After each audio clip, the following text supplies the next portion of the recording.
What's up, movie lovers? I'm Mike, and this is Gotta Love Them Movies.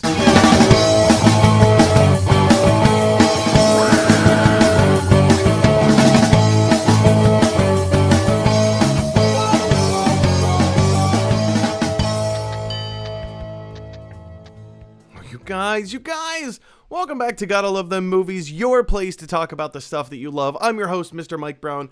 I'm here all the time, and you guys, today is a ridiculously exciting Wednesday. It's fun, it's frugal. I don't know if it's frugal, I'm just making it up.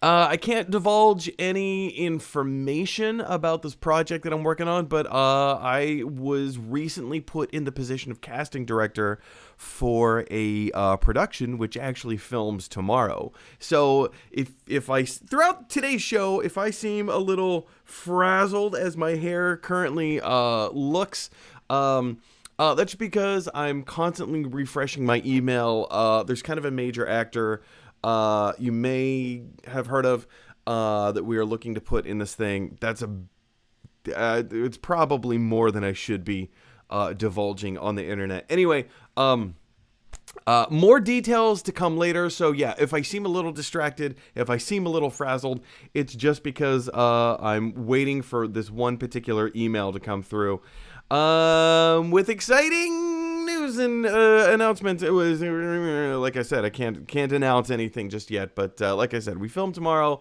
and I'm really excited to be part of this thing. I think it's gonna be pretty awesome, pretty cool. Anyway, you guys, speaking of film, because that's what we do. Like this show, Gotta Love Them Movies, is all about the movies. It's all about the love of film and filmmaking. And again, as a tangential note, I'm just ridiculously excited and honored to be part of this thing. Like I said, more to come, more to follow. But yeah, I think it's going to be pretty cool. You guys, if you haven't already done so, go ahead and click on that subscribe button in the top right-hand corner. With the more subscribers the channel gets, the more watched content the channel gets. And with the more watched content the channel gets, I get to make this show my full-time job. So I really appreciate your love and support in subscribing to the channel. Additionally, you guys, if you have any ideas for questions or topics or comments or anything like that, send me an email at gottalovethemmovies@gmail.com. And as long as your comment or question is family-friendly, we can make it a main topic here on the show. Make you part of the community. I mean, you're already part of the community, but that much more a part of the community, a part of the conversation. How's that? Part of the conversation. Anyway, guys, we've got a lot of really cool things to talk about. First and foremost, this news just dropped. Was it like an hour ago, 2 hours ago, something like that? If you're not already familiar with a little-known author or writer by the name of Stephen King, well then, you may not be... I don't know where this is going. You guys, Lindsay Beer is going to direct the new upcoming Pet Sematary movie over at Paramount Players. First and foremost, I didn't even realize that they were going to do a follow-up to the 2019 Pet Sematary movie. As you may know, longtime watchers of the show, you may know, I am not the biggest fan of the horror genre. I find it fascinating. I find it really, really interesting. And I love like the stories that they tell and the relevance to tales of what am I thinking of? Cautionary tales. I love that kind of stuff because with horror films, there always comes this great idea of morality and what is the right decision to make and what should we be doing and all that stuff. And I think it's really fascinating. And of course, like they usually entail some kind of fantastical element with the, you know, even if it's, just down to, say, like the Saw movies, there is a really interesting social commentary behind the Saw movies. Or in, a lot of slasher films, there's a lot of social commentary. Night of the Living Dead was riddled with social commentary, that kind of stuff. So I find this very interesting. Now, Lindsay Beer, I will be completely honest with you, I had to look her up. I'm not all that familiar with Lindsay Beer? What's her filmography like? What other films has she directed? That kind of stuff. And so I went over to her IMDb page, and you guys, it's she's never directed before. She's never directed before. Now, I'm not saying that's a bad thing. She needs to get her feet wet at some point. So a sequel, a follow-up to Pet Sematary might be a good fit for her. In fact, you know what? Let's jump over here into her a tweet that she wrote when, when she announced that she had the job. This is over on Joe Blow.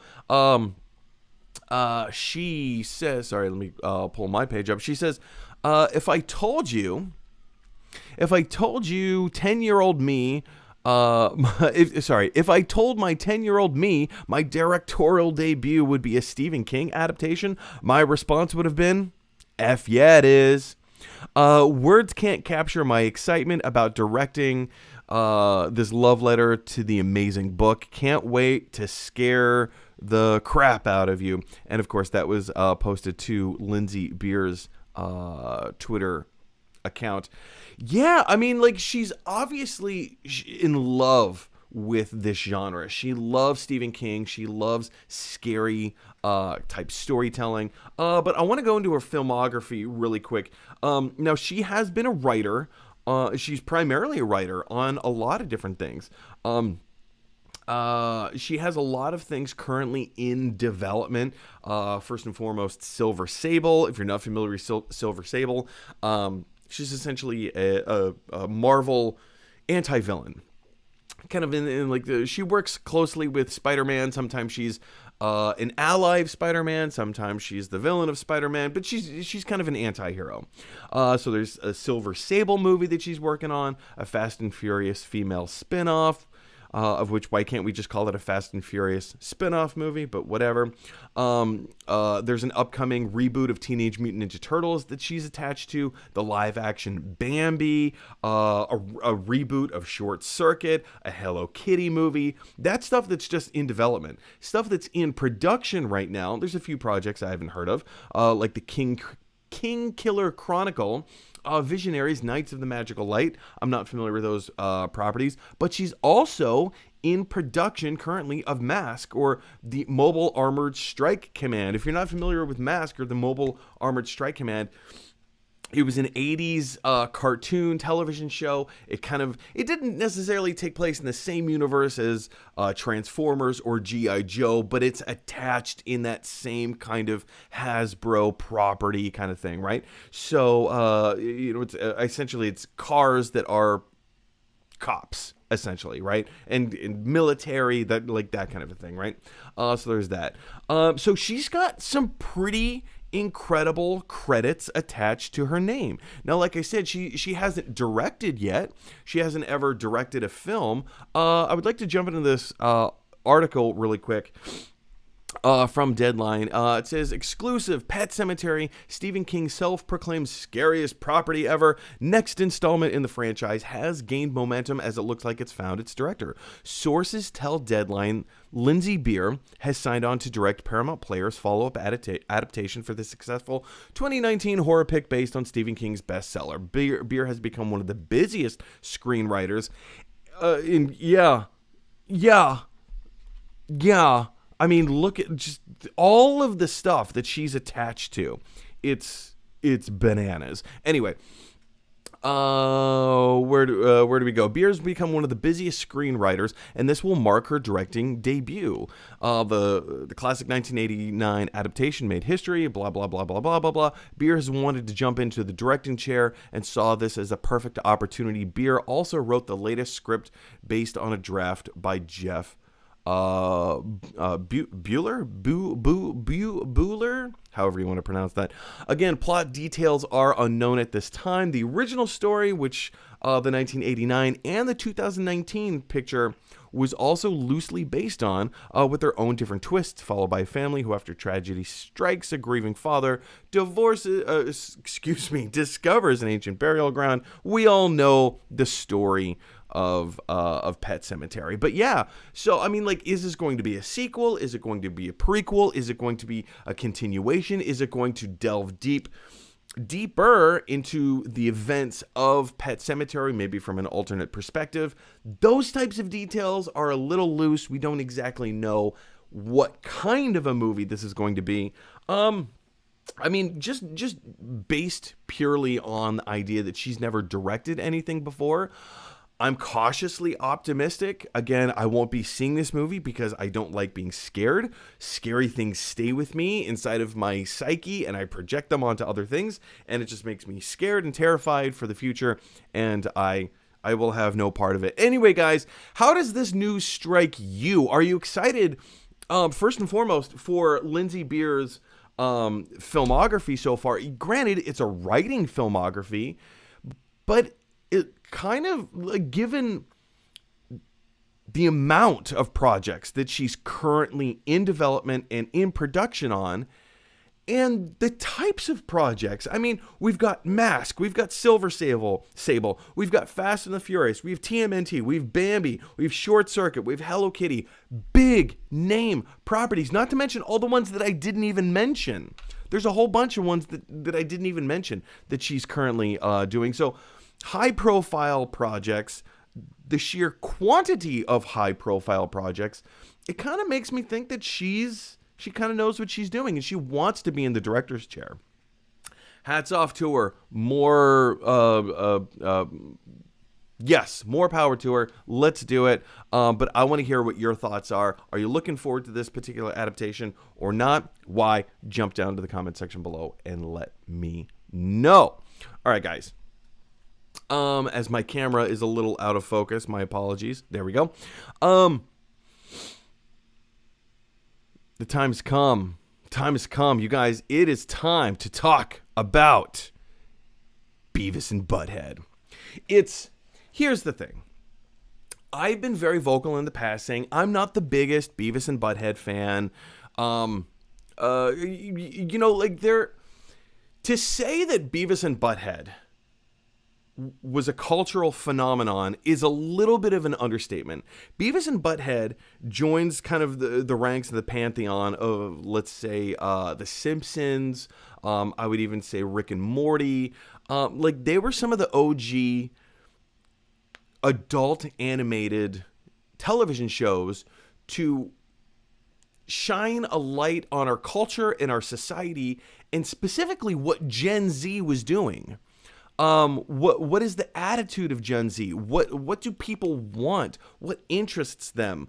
And to see how multifaceted Gen Z is and how diverse Gen Z is, or was at the time, to explore these different factions and in elements of who we are as humanity, and to kind of, again, shine a light, not just on Gen Z, but also on the boomers, on the boomer generation.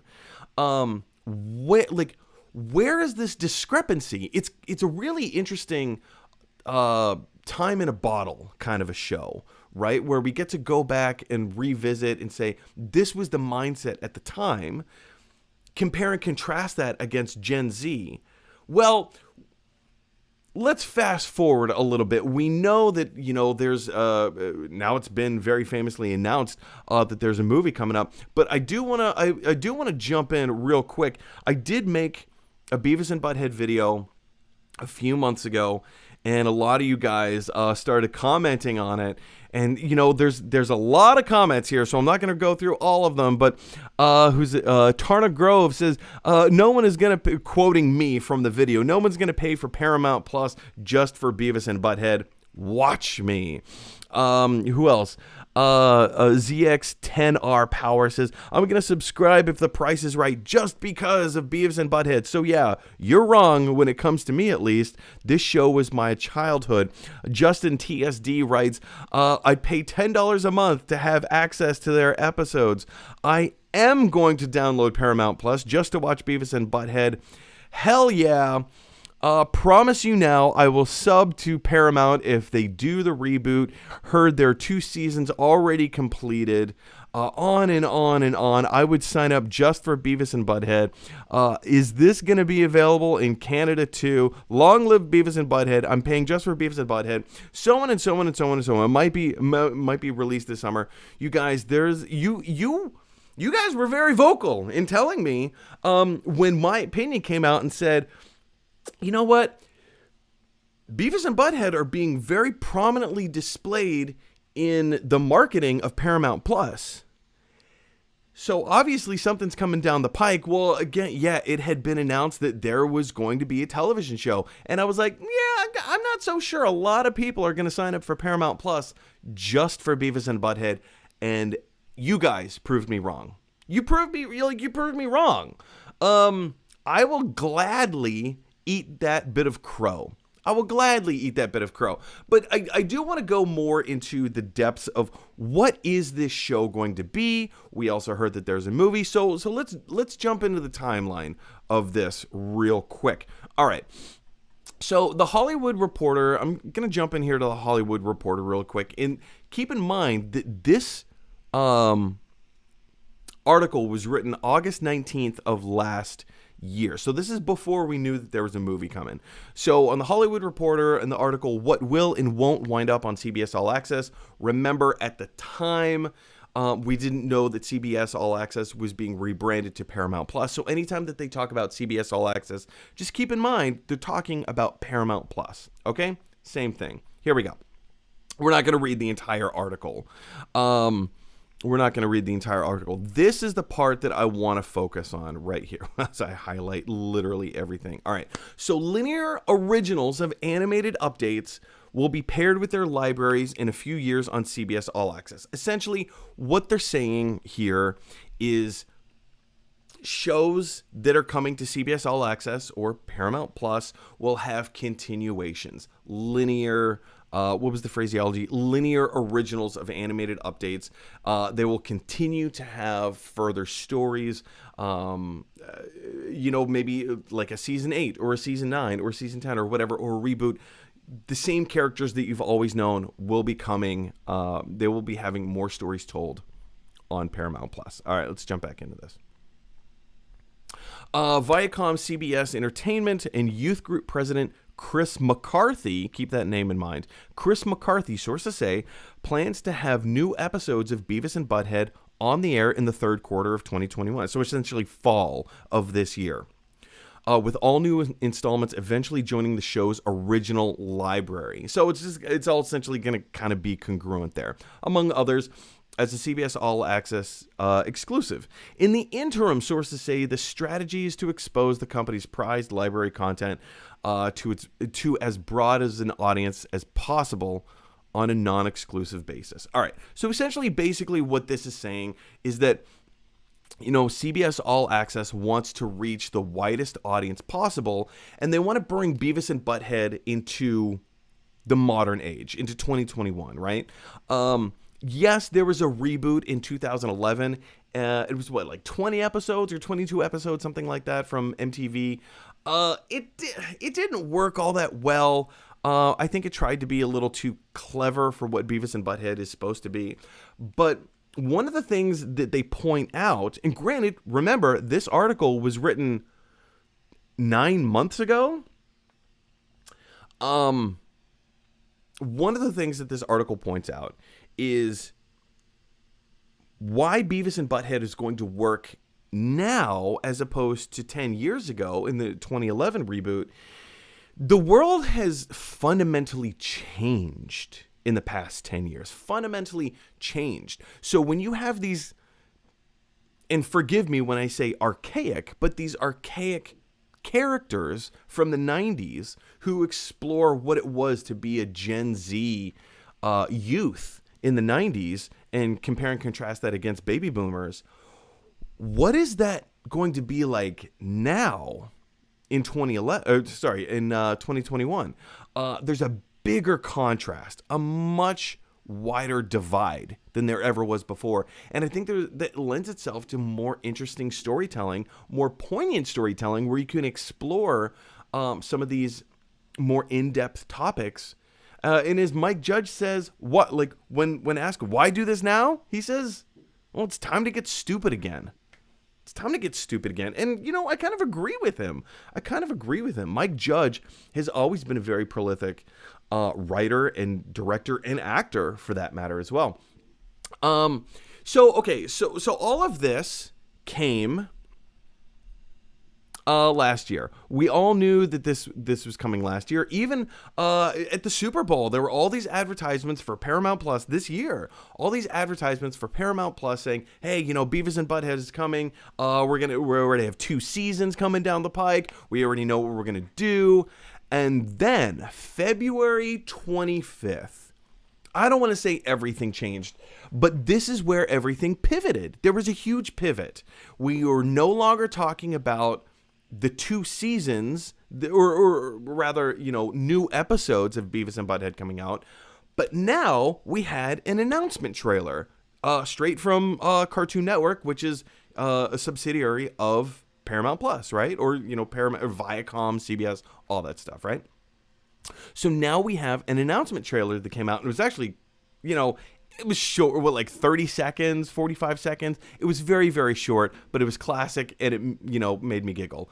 I've always been very, very upfront in saying, I'm not the biggest Beavis and Butthead fan, but, I can appreciate it. I definitely appreciate it. I will definitely be checking this out. And in this particular trailer, an announcement trailer, they're saying they're doing a movie. So with the announcement of a movie, we start to pivot a little bit. We pivot a little bit away from the episodes, and now all we're doing is talking about the movie, coming exclusively to Paramount Plus, which is awesome, because it's going to be available to basically everyone. But we're no longer talking about the episode. So what's happening with that? Are they still doing episodes?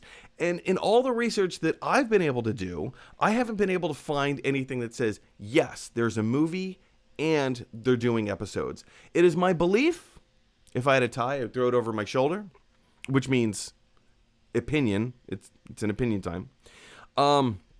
It's my personal belief that, yes, they are going to be doing both a movie and a television show, and the movie is just going to essentially pave the way for the show.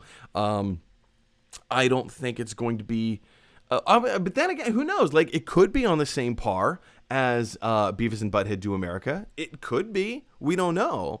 We haven't seen any promos for it. We have no idea what the story is. We have no idea who the characters are. We don't even know when this is coming out. It's all nothing has been actually confirmed just yet when it comes to Beavis and Butthead.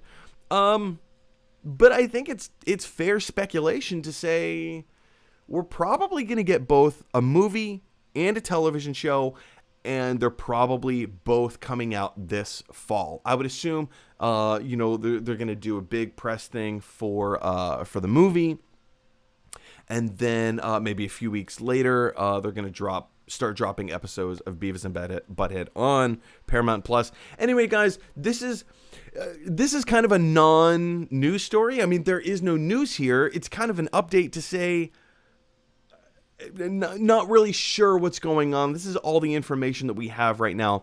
I do think, and as you have pointed out in the comment section of previous Beavis and Butthead videos, Beavis and Butthead has a very passionate audience, and I've always said, I will be checking the show out. I'm not the biggest fan. I didn't think anybody was going to sign up for Paramount Plus just for Beavis and Butthead, but you guys have totally proved me wrong. You've proved me wrong, and delightfully so. I am excited to be proved wrong in that regard. Anyway, guys, I feel like we've spent way too much time talking about Beavis and Butthead. Maybe we haven't spent too much time talking about Beavis and Butthead. Maybe just in this one particular corner, but I want to hear what your thoughts are. What do you think the story is going to be? Do you think that they're doing both a movie and a television series? As some of you have pointed out, they already have 2 seasons coming down the pike. 2 seasons completed, ready to go. Maybe not filmed, but maybe written. Who knows? I don't know how this is going to play out. Do you have information that I don't have? If so, please share it with me down in the comments section below. All right, guys. Moving on. Today there was a brand new trailer for a television show that dropped. I don't know if you've heard of it, but it's coming from director Paul Feig. It's called Welcome to Flatch. Now, this is not the most intriguing title of all time. Welcome to Flatch. Essentially, it just kind of gives us an idea as to what small town life in America is like. Specifically for this particular generation. If you see any familiar faces in this, well, you might see Sean William Scott. Not necessarily coming out of retirement, but he hasn't done a lot of things in the recent past, as well as Aya Cash. You might know her better from the television show The Boys. What was her character's name? Stormfront? Was that it? No, that can't be it. It might be it. I honestly don't remember. Anyway, she was one of the best characters in season 2 of The Boys. Aya Cash, Sean William Scott. Essentially, it's kind of like it has an Office or Parks and Rec kind of feel to it. I watched the trailer. It looks okay. Let's jump into the article here on Collider. They say the trailer primarily follows a pair of rowdy teenagers who are seen playing pranks throughout the town and basically trying to keep themselves amused in a town with not much to dom. I'm pretty sure they mean with not much to do, but I'm going with not much to dom, right? Sean William Scott and Aya Cash are the two most recognizable faces in the trailer, with Scott playing the local pastor Joe, while Cash plays his jilted ex, seen crying quietly in a park alone. And, it goes on and on and on and on. It has that kind of like small town feel. For anyone who grew up in a small town like myself, you might feel a very interesting connection with this. And I use the word interesting because I don't know if I'm going to like it. There are other shows that I've seen that have that real small town. I have a love-hate relationship with my hometown. I love it because it's where I'm from. It's who I am. In my DNA, in my core, that's who I am. Is this small town human being. But I've also learned and grown since then. And to go back to that small town, there's certain ways of doing things and ideologies that I don't necessarily agree with. And I may unfairly hold them in contempt of those particular things, but that's just how I feel, right? So when I see a show like this that kind of explores this small town kind of we have nothing else to do, or we've nothing else to dom, so we're just gonna play pranks and cause some confusion and mayhem in town. I don't know. I don't know. It does look kind of funny. It does look kind of interesting. Granted, it's just an announcement trailer for a television show. We all know how season 1 of The Office went. We all know how seasons 1 and 2 of Parks and Rec went. Didn't start getting good until season 3. So how is this gonna go? I don't know. It might be fun. It might not be so fun. But what are your thoughts? What did you guys think of this particular trailer? I'm interested to hear your thoughts. Jump on down to the comments section below. All right, guys, we have one more bit of movie news to cover, and this is a big one. You guys, this is kind of a big. Let me reset my camera. Sorry, it keeps getting out of focus. I don't like that. This is kind of a huge thing. It's not just one story; it's multiple stories, which is Amazon is most likely purchasing MGM for about $9 billion. Additionally, AT&T is getting rid of Warner Media and selling to Discovery. Previously, on Lost, previously, we know that Disney purchased or acquired 20th Century Fox for what, $74 billion. And now Amazon is going to acquire MGM, most likely, for about $9 billion. Now we have AT&T selling off Warner Media being acquired or merged into Discovery for about a little over $40 billion. AT&T acquired Warner Media for, what was it, like 80? It was a little over $80 billion. Now they're selling for half of what they paid for it. So AT&T, and it's not the only thing. AT&T is also selling off another property. I can't remember what it is. 80%, there's a figure in one of these articles, 80% of AT&T's revenue is from cell phones and, tech kind of stuff. It's not from filmmaking. It's not from the studios. 80% of AT&T's revenue comes from their phone service and, things associated with their phone service. So, they're getting out of the media game. They're selling off their properties. They're taking a hit. But in the long run, it's going to be good for the company, for AT&T. But now we have major conglomerates like Amazon. I expect Apple to be making a similar type of acquisition in the near future. By near future, I mean like the next year, 2 years, something like that. They're probably going to make some kind of a massive buyout or something. But yeah, you have Amazon in acquiring MGM. Like these singular entities are kind of no longer going to exist. They're being gobbled up and merged into bigger conglomerate companies. So now we have Disney. It's not Disney and Fox and MGM and Amazon. Now it's Disney and Amazon. It's not Warner Brothers and Discovery. Now it's just Discovery, right? And yes, they're going to have their smaller divisions, and I'm sure Warner Brothers is going to stay Warner Brothers, and I'm sure Discovery Channel is going to stay Discovery Channel. But you guys, the real estate landscape of filmmaking, of studios, this is kind of the gold rush in terms of the streaming wars, you guys. In terms of the streaming wars, this is the big gold rush. So I'm not entirely sure I know where this is going. I'm not entirely sure anybody knows where this is going. Where are we going to wind up in 10 years from now?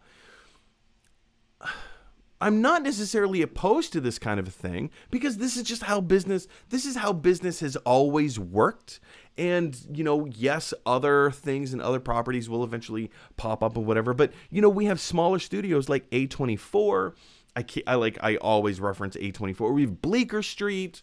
My goodness, like what other smaller studios are? There's a ton of other smaller studios. But now when you have these mega studios, it's not just Amazon Studios. Now it's Amazon and MGM. And why are they acquiring these things? For the library content. It's the library content of all this stuff. Yes, each one of these things is its own news story. But when you look, we kind of take a step back and look at the bigger picture and see, wow, like AT&T is getting rid of Warner Media. And now like Warner Media and Discovery, they're going to be joining forces. This is, I hate to be a worrywart. Maybe this is a great thing. Maybe this is an incredible thing, but also maybe it's not. I don't exactly know where this is headed. So this is one of those news stories that that we're talking about that doesn't have a clear direction. I don't have an official opinion on this yet. I don't know how the landscape is going to change, except that it's going to continue to get bigger and bigger and bigger. And the real estate landscape is quickly being devoured. It's quickly being devoured. Anyway, I'm curious to hear what your thoughts and opinions are on this. We know it's happening. We know it's going to happen. It's been in the process for a while. But yeah, I want to hear from you guys. What are your thoughts and opinions? Jump on down to the comment section below and let me know what you think of these major conglomerates and major corporations all being part of the same studio now and having this massive library at their disposal. Do you think this is a good thing? Do you think it's going to help the streaming wars? Do you think streaming wars is no longer appropriate? Are we moving out of this idea of warring over streaming services because we have so many different options to choose from, and it's up to the consumer. It's open to the free market to figure out what we want to support and what we don't. I don't know where this is going to go, but I want to hear what your thoughts are. Open discussion. Jump on down to the comment section below. All right, you guys. Speaking of open discussion, I think it's time to open the I almost said CBS mailbag. That was a Dave Letterman thing, I do believe. Yeah, let's jump in and take your live comments and questions. It's alive! It's alive! All right, you guys, it is that time again. Let's jump in and take your live comments and questions. And Nerd Zone is the first to chime in. And Nerd Zone says, sorry I missed last week. Funny story, I got rejected by a girl and she said, not a chance in hell and don't see me again. What? What? Oh, Nerd Zone. Here's the thing, man. You got rejected by a girl. She said, not a chance in hell, and don't see me again. Okay. Here's the thing. I don't know exactly how old you are. If I had to guess, I've got a number in my mind, but suffice to say, I have a number of miles in experience on top of you, buddy. Don't sweat the small stuff. Don't sweat the small stuff. Relationships come, relationships go. Somebody once told me that people come into our lives for a reason, a season, or a lifetime, right? And then I just recently said this to a very good friend of mine the other day. We were talking about a similar thing, and I'm like, have you ever heard that thing where people come into your life for a reason? And she finishes the sentence for me. Yeah. Reason, season, or lifetime. And I'm like, apparently you don't subscribe to this philosophy as much as I do. But yeah, I mean, here's the thing. Everything is an experience, right? People are going to be horrible to us. It's our job. I never say it's our responsibility to react in a way that defines who we are, right? That's what integrity is. That is the baseline of integrity. Who are you when nobody's looking? Even maybe when one person's looking. How are you going to react? What's your integrity level? How are you going to let this affect you? Are you going to choose to become more negative and insular, or are you going to explore outside options and allow to be grateful for these experiences? Now, I'm not telling you to be grateful for this horrible experience and saying, let me rephrase. I'm not telling you to be grateful that this particular human being was nasty towards you and said some pretty, by the sounds of it, horrible things. But don't let it get to you. You're better than that. I don't know you that well, but I assume you're better than... If you're watching this show, buddy, you're better than that. There's more fish in the sea, as they all say, which is so dumb to hear. It's never what you want to hear in the moment when someone's like, there's more fish in the sea. But there's also truth to that statement. There's truth that, yes, there's more people in the future who will see you and who will value you. Let me just, man, I'm spending way too much time on this. In my bedroom, and I'm not going to take the camera in there, but in my bedroom, I have a calendar, a Mr. Rogers calendar. And, every month, you flip the month from month to month, right? The page from month to month. And there's another quote from Mr. Rogers. And this particular quote, you can see that I have here on my phone from the calendar. It says, "The world can be a better place because you were born into it." So be that person. Be that person who decides to take the bull by its horn and say, you know what? I'm going to learn from this experience, and I'm going to become a better human being because of it. And I'm going to treat people better because of it. Anyway, like I said, spent way too much time on this topic. Let's move on. Nerdzone says, in the UK, Andor filming has wrapped. Yeah. Cassian Andor is going to be its own series on Disney+. If you're not familiar with Cassian Andor, he was one of the protagonists from, what was that movie? Rogue One, Star Wars Rogue One, which takes place just before Star Wars Episode 4, A New Hope. It's kind of the preamble, kind of leads into the film, if you will. If no one out there has seen it, I'm not going to spoil it for you, but yeah, there it is. Nerdzone continues to say, it's the Disney Plus show. Yeah, I think that's one of the shows that's on my radar. There's a few Star Wars shows coming down on Disney Plus that I'm like, I don't know. But I think the Cassian Andor show I'm very much looking forward to, because I found him a very interesting character, but he was a very underdeveloped character in the movie. He did stuff that I didn't understand why, like, what was his motivation? Why was he doing the stuff that he was doing? Because it didn't, I mean, yes, you can create reasons to say he's doing it because of this, but that's not the job of the viewer. That's the job of the storyteller, to give us reasons why the character is doing what it is that they're doing. Anyway, so I am looking forward to that.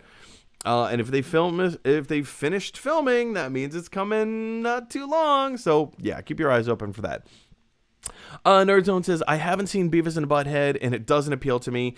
Again, if I understand your age the way I think I do, Beavis and Butthead was it was a moment in time, right? It was a moment in time. It spoke to my generation.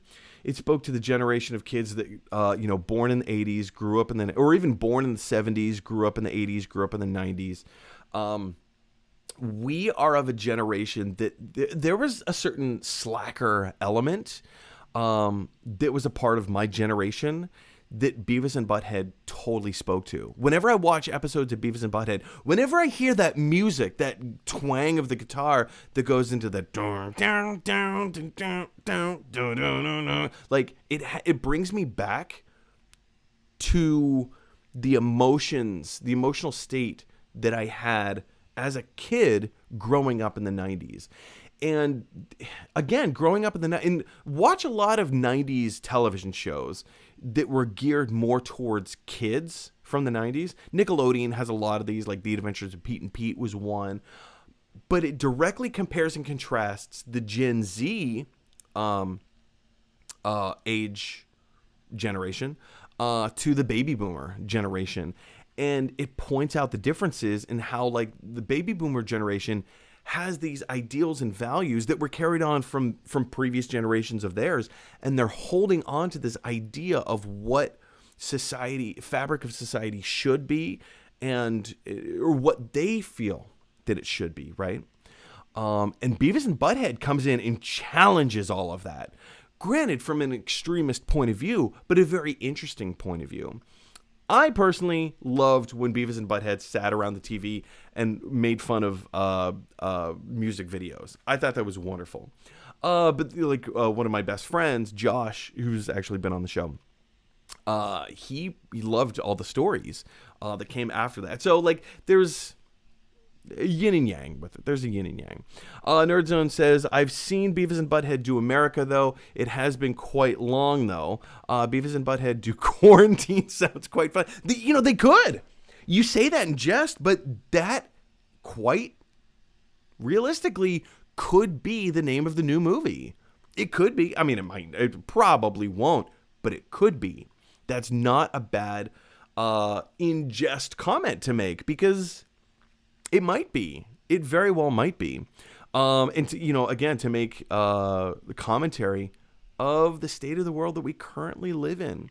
Nerdzone says, as a Brit and as a Ricky Gervais fan, I will only watch the original Office. I mean, that's fair. I mean, if that's the perspective that you want, that's fine.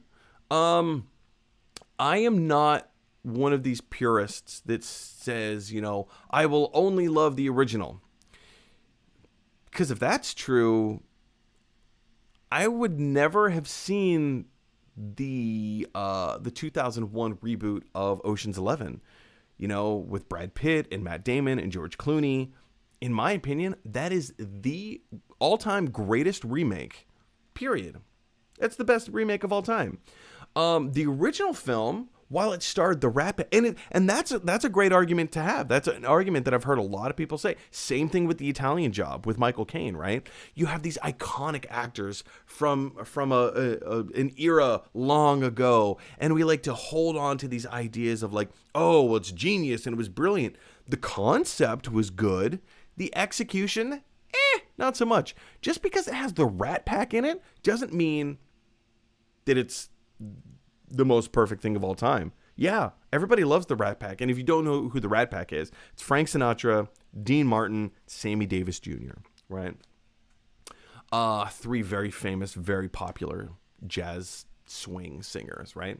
Of the 50s and 60s. Yeah, so they starred in this movie, Ocean's 11. It was a great concept. Just didn't work very well. So, I mean, like I can understand, allegiance to Ricky Gervais. I can understand allegiance to properties that come from your homeland. Sure, that's great.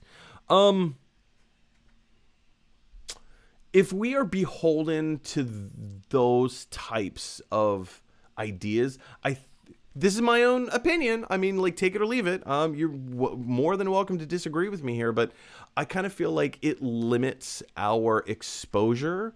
Where the classic saying of good art is created, but great art is stolen.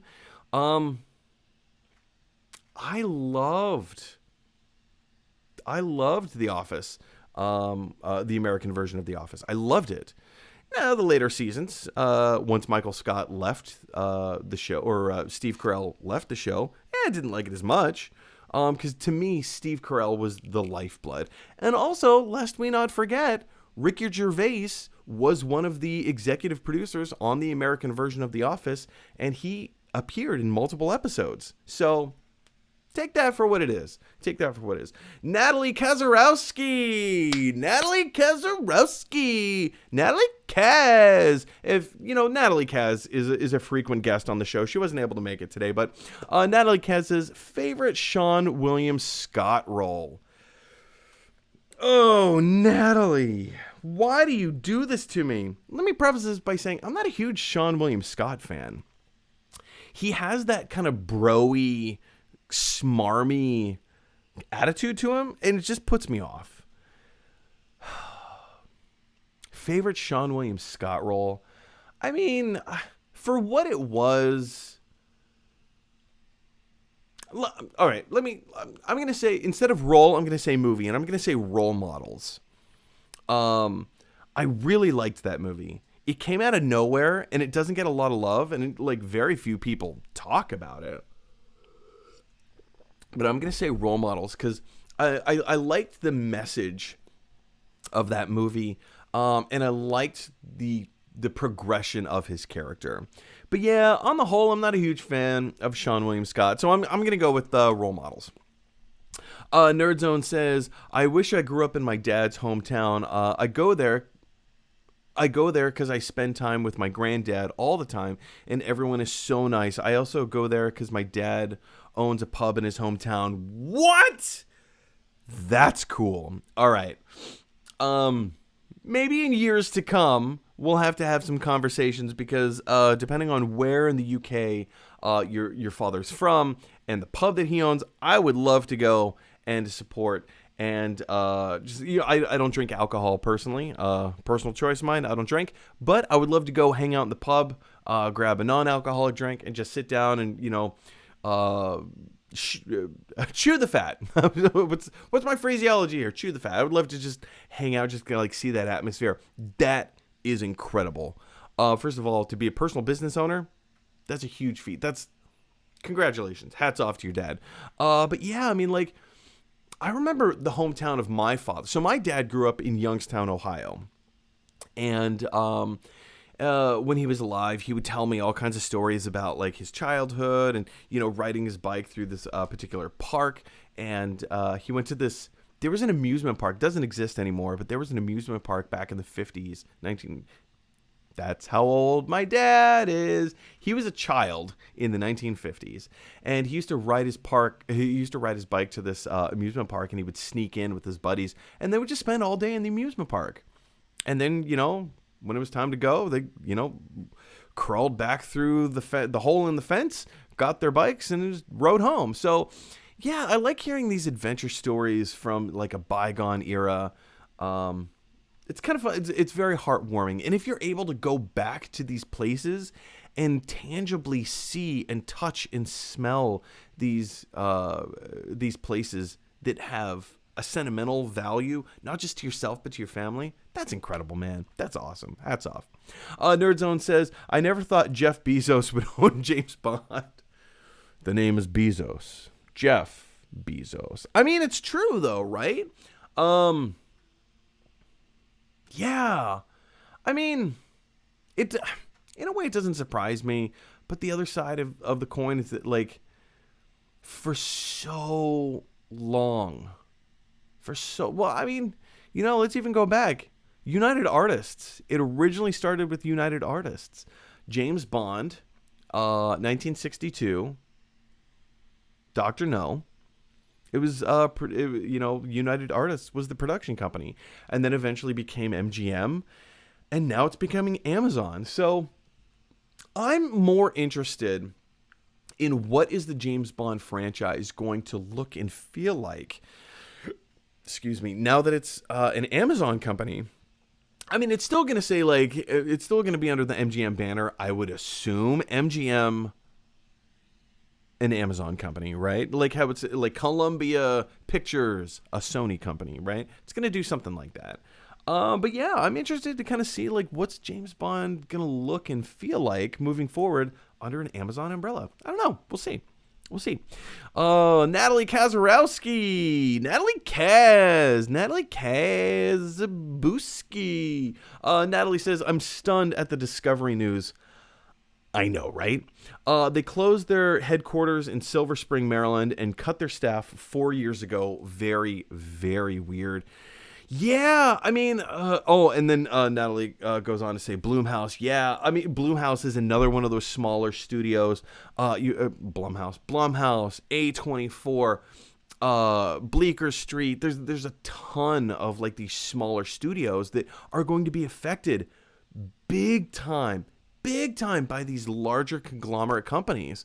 Being a part of like singular studios, so it's interesting to see where it's going to go. I don't know where I should be on this argument. I don't know if I should be like, you know what, this is just the way that the world is going.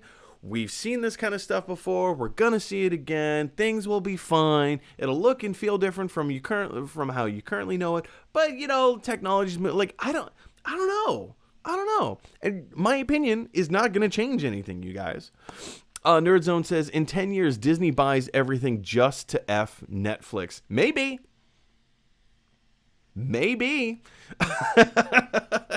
I would say not so much Disney. I think it's going to be either Apple or Amazon. I really think, it's going to be between Disney, Apple, and Amazon. I think those are going to be the three big companies. At some point, Discovery is going to be absorbed by, who knows, maybe Apple's just going to drop like $100 billion. It's going to be the deal of the century, the deal to end all deals. And they're just going to come out of because they have the cash. They have the cash in the bank. They can do that if they want. They could. Who knows what's going to happen? But yeah, I mean, yeah, just to like, yeah. Who knows, man? Nerdzone says he's 14. Well, that's I will be honest, it's a little bit older than I thought, than I had pictured in my brain. Nerdzone says, I just joked about it to my mates, about the rejection because, like I said, life is funny to me. But see, that's the thing. Yeah, I mean, everything with a grain of salt, man. Everything with a grain of salt, and you have to take it lightheartedly, because if you don't, it'll change you. It'll fester inside and you'll change as a human being. Nobody wants that. Nerdzone says, I hate my generation so much. One time I said a joke based on a disabled life. One time I said a joke based on my disabled life, and children said, you can't say that. That's offensive. What?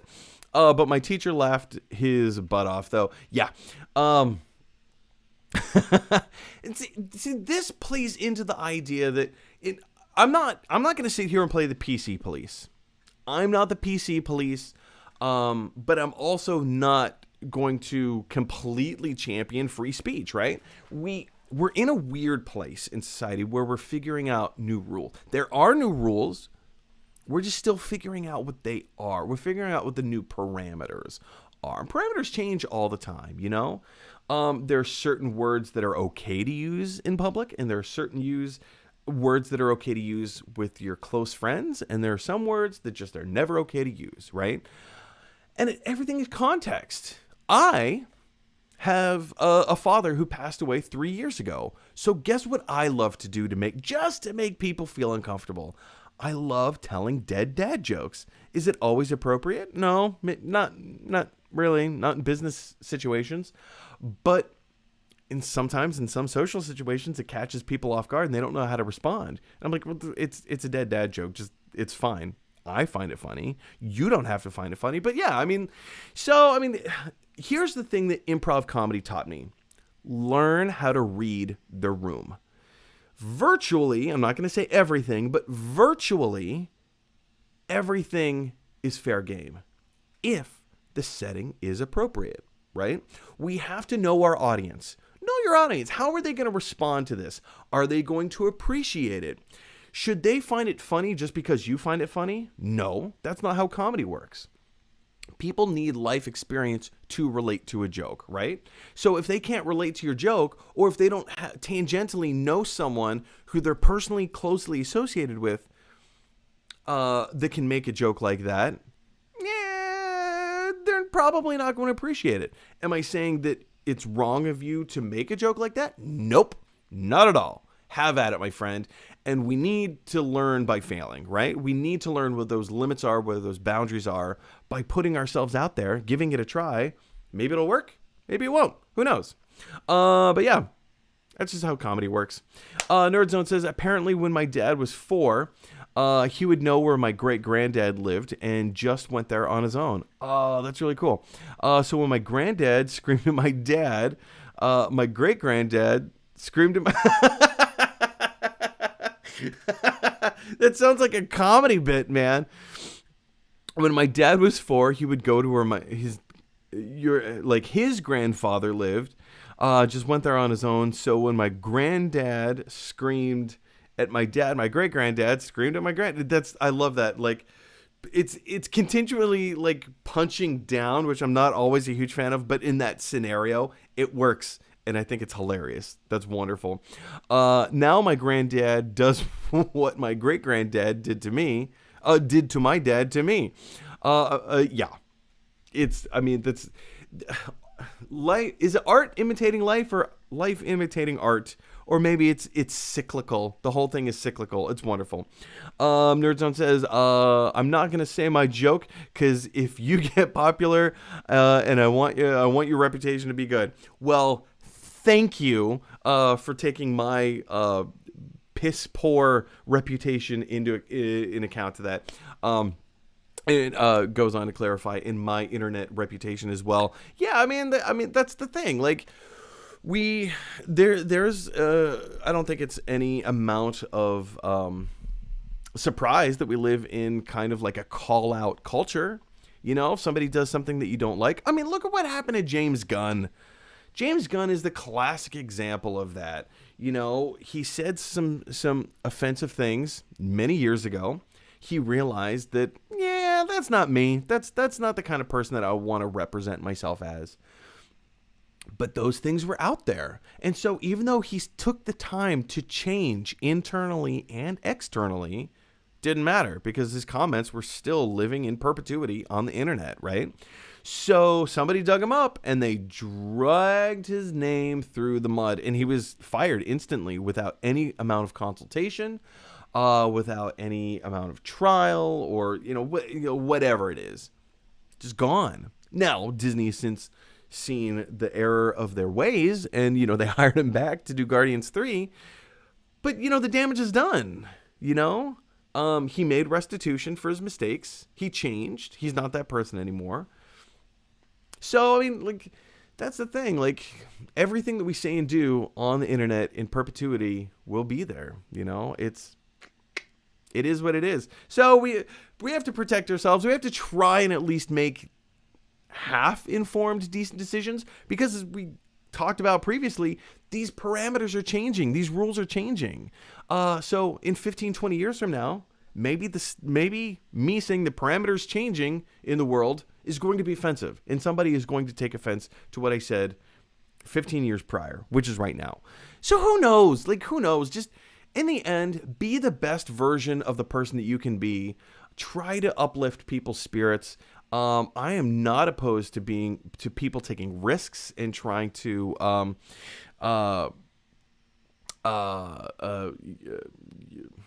am I trying to say? Be edgy or anything like that. But take a risk. Put yourself out there. Nerdzone says Gina Carano may get rehired as well, or has she? I don't believe she's been rehired yet. That's an interesting case because that's more of a political divide. Yeah, it's more of a political divide than but then again, it's also not a political divide. It is, but she's also has made comments against certain groups of people, and I don't know. That's a whole kettle of fish I do not want to get into. Gina Carano is man, you say one thing about Gina Carano, and one group of people is going to say, we hate you because we don't like what you said about Gina Carano. And then you say the other thing about Gina Carano, and another group of people is going to say, we hate you because we don't like what you said. So I don't know. There's no Gina Carano. Gina Carano. Anyway, guys, I think that's going to be it for the show. Let's end on that note. Let's end on Gina Carano. Thanks, Nerd Zone. Jeez, what are you trying to do to me? Fail my channel? No, I'm just kidding. Totally kidding. Anyway, guys, thank you so much for being a part of the conversation, especially Nerd Zone. You keep coming out week after week after week, and I can't thank you enough. You give us stuff to talk about. You give us conversation. It's valuable. It doesn't matter who you are, where you're from, what your belief system is. Having these conversations open, honestly, and candidly is what this channel is all about. Of course, we try to keep it about movies and television shows, and sometimes we stray from those topics a little bit. But, at the end of the day, we try to keep it all about movie, film, television, all that stuff. I'm excited. The world's an exciting place. Media is an exciting place. Things are changing. Maybe for the better, maybe for the worse. Who knows? We're just going to have to wait and find out. But thank you guys for being a part of the conversation. You guys, if you like this video, click like. If you really like this video, click subscribe. And if you really, really like this video, click share. Because that is exactly what Jeff Bezos and Amazon would want you to do. Before we go, one last comment came in from Nerdzone, and Nerdzone says, just kidding, opinions are, back up. I'm British, I don't care about your American views. Just kidding, opinions are opinions. Exactly. I totally see through, I can read between your lines, Nerdzone. Totally tongue-in-cheek, and likewise, I'm American, I don't care about your British views. But yes, opinions are opinions, and everyone's entitled to one. You guys, where did I go? Where did we go? How about there? You guys, thanks so much for watching. Thanks so much for being part of the conversation. And again, like I said, huge thanks to Nerdzone. Also, huge thanks to Natalie Kaz, former guest on the show. She'll be back at some point. I told you guys I was working on some big stuff coming up tomorrow. Actually, she's working on some pretty cool stuff as well. Again, to be told in the future. Can't talk about it now because contracts. You guys, we live in a weird, crazy world where everybody has their own thoughts and opinions, and sometimes those thoughts and opinions clash. So if you have an opportunity to infuse a little bit of kindness and speak kind words to each other, please, I implore you, take those opportunities. As always, in the words of Bill and Ted, be excellent to each other. I'll see you guys next week.